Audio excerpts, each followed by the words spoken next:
We are growing courgette or zucchini plants in large grow bags in one of the polytunnels. It is the first time I've ever grown plants like this in containers under cover, and although it's still early in the season, these plants are growing well and starting to produce fruit.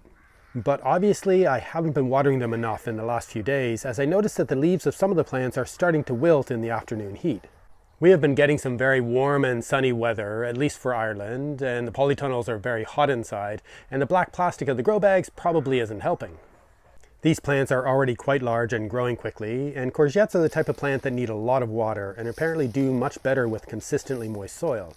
So it's not surprising that they will be taking up a lot of water through their roots and obviously haven't been getting enough from the grow bags. These bags hold about 40 liters of growing material mix, which includes some vermiculite and other materials that should be able to hold a fair amount of water, but there's obviously limits to this. I was assuming that adding a lot of water quickly to the bags once a day would be enough, but obviously not. The stems of some of the large leaves were holding down the top edge of the bags in some places, allowing water to pour off the top before it had a chance to soak into the growing medium.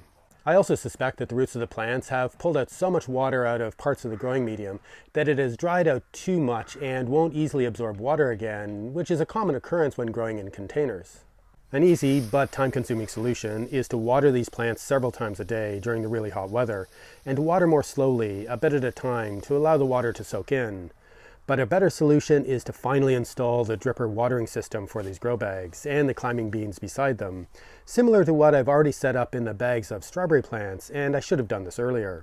Once this is properly set up and hooked up to the timer, this will slowly add water in a way that will hopefully get all the growing medium properly moist again. It will take a bit of experimentation to figure out how long these drippers need to be running and how many times a day they should be turned on, so that I'm providing enough water but not too much. And this of course will vary depending on the changing weather.